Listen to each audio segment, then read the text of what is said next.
Hello guys, Susmita's কিচেনে তোমাদের সবাইকে স্বাগত। আজকে আমি বানাতে যাচ্ছি কুচো নিমকি।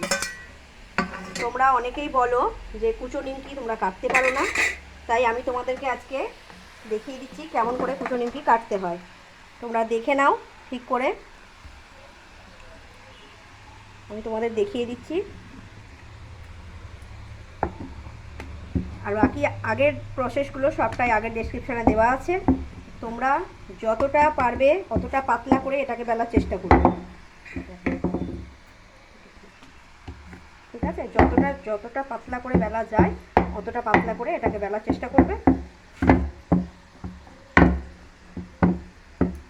দেখো আমি তোমাদের দেখাচ্ছি কতটা পাতলা করে বেলে নেওয়া যায়। দেখো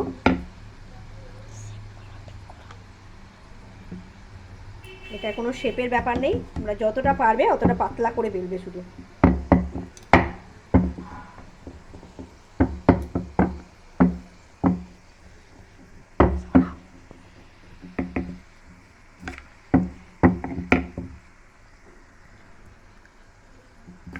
এবার দেখো আমি কেমন করে কাটছি।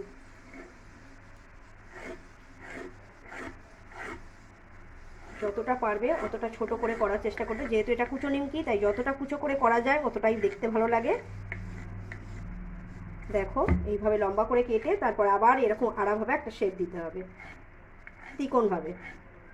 তোমরা এটা ময়দা দিয়েও বেলতে পারো, তবে ময়দা দিয়ে বেললে তেলটা অনেক নোংরা হয়ে যায়, তো তাই আমি ময়দা দিয়ে করলাম না, আমি তেল দিয়ে করেছি। তোমাদের যদি সুবিধা হয় তোমরা সেটা অবশ্যই ময়দা দিয়ে করতে পারো। দিয়ে তারপর তোমরা এইভাবে তুলে নেবে।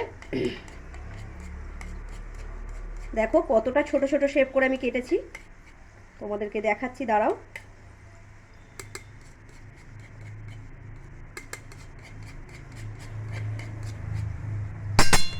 যেটাও জড়িয়ে যাচ্ছে, ভয় পাওয়ার কোনো কারণ নেই, তেলে দিলে ওগুলো ছেড়ে যাবে। দেখো আমি কতটা সূক্ষ্ম করে এটা নিমকিটা কেটেছি, কতটা ছোট ছোট হয়েছে। দেখো প্রত্যেকটা, দেখো এক একটা শেপে একদম ছোট ছোট করে হয়েছে। এবার দেখো এখানে যখন ভাজছি তেলে দিয়ে দেবো, তখন একটু হাই ফ্লেম করে দেবো। প্রথমে একটু হাই ফ্লেম করে দেবো, তারপর এটাকে একটু নাড়াচাড়া করে ফ্লেমটাকে একটু কম করে দিতে হবে। ফ্লেমটাকে একটু কম করে দিলে আবার একটু ভাজতে সময় লাগবে, একটু নেড়ে চেড়ে এটাকে ভাজতে হবে।